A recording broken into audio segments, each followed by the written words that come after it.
he decides to take off. I think his weakest attribute is not his commitment to community. You see, and then Jesus shows up to the disciples. He shows up on the road to Emmaus. He shows up in the upper room. And then Thomas, he shows up.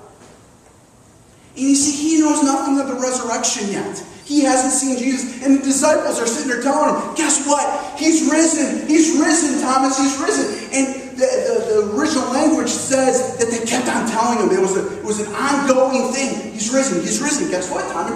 He's risen. Guess what, Thomas? He's risen. And he's like, whoa, I am not going to believe unless I see the nails in his hand and put my hand in his side. And they're saying, what? He's risen. And it was kind of like they just were excited and they were emphatic, telling Thomas, he's risen. And we read in Matthew 28, the angel says this, do not be afraid, for I know you seek Jesus, who is crucified. He's not here, for he is risen. And the Greek word for there's one Greek word for he is risen. And it's egeiro. And he says, egeiro, to rouse from the dead, to awaken. And Jesus defeated death by raising himself. And he goes into heaven's throne room. And he offers his blood as a sacrifice for every single one of us. And he's risen, he's defeated death. And his blood is atonement for every single one of us. And he comes back and he starts appearing to his disciples. And his disciples are telling this to Thomas, he's risen. You don't understand. The resurrection has happened. Unless I see it, I won't believe it, is what he says. And the resurrection is the central theme of the church. Without the resurrection, there can be no church. There can be no church. So this question that Thomas brought up is extremely crucial. We can believe that there is no resurrection, or we can believe that there is a resurrection. If we believe that there is no resurrection, we're just deceiving ourselves and we're just kind of playing the game here in church. In fact, Paul writes this, if Christ has not been raised, your faith is futile, and you are still in your sins. If there is no resurrection, we're still in our sins. There's no way. There's no way to heaven. There's no restoration. There's no redemption. There's nothing. There's no atonement. There's nothing. We're just still left in our sins. But there is a resurrection. There is a resurrection. Jesus proved it with Thomas. If Jesus had risen, we have the possibility of a new birth and a living hope, don't we? Peter writes in 1 Peter, according to God's great mercy, he has caused us to be born again into a living hope through the resurrection of Jesus Christ from the dead. We have a living hope and new life because of the resurrection of Jesus Christ. And that was what Thomas was asking. He was getting to the core of the matter. And he had questions. He had questions saying, okay, he's risen, but I need to know.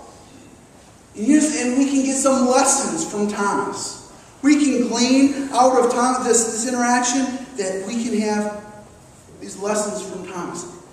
If you're taking notes, write this down. On the road of belief, there are doubts. There will be. There is doubts. If you're a follower of Jesus, guess what? Life is filled with doubts. Thomas said, unless he saw, he will never believe.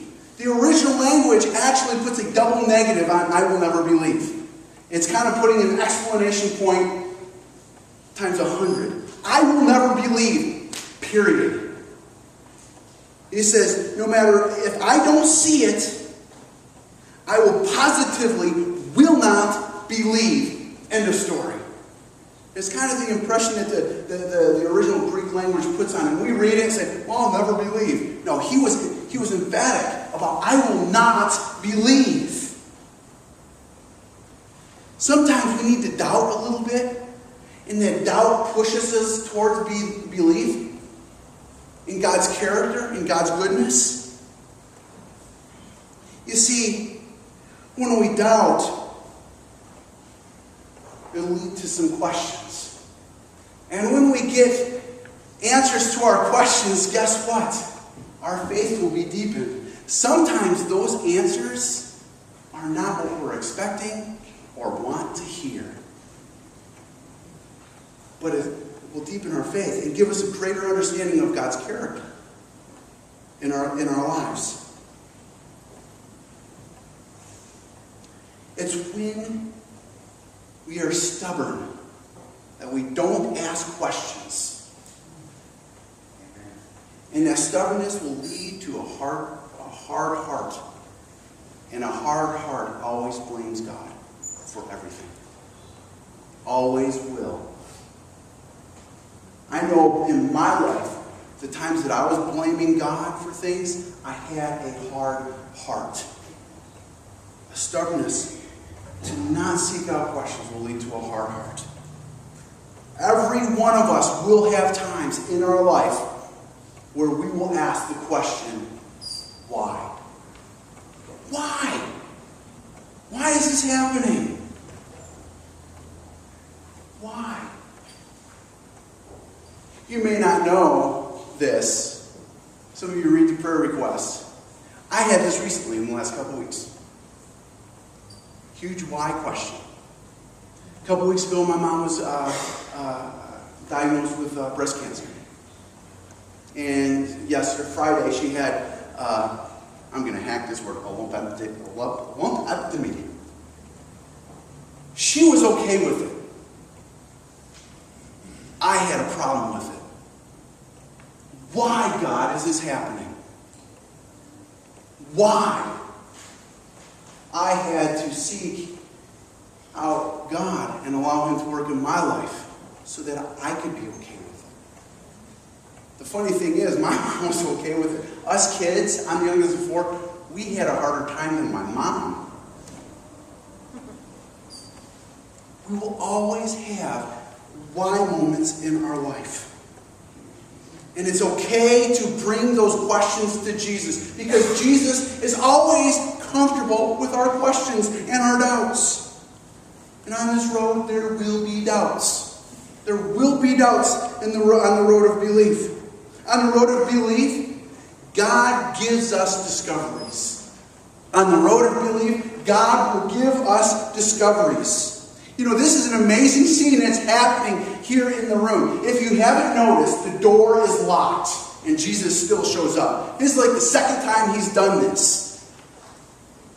The door is locked, Jesus shows up. And we can never lock our lives away from God. Do you know that? We can never lock God out of our lives. When we have our doubts, when we're seeking our questions, we will have discoveries. And Jesus shows up. And you know, the disciples are like, man, great, peace be with you. And He's there, peace be with you. And they're like, Jesus. And Jesus doesn't even talk to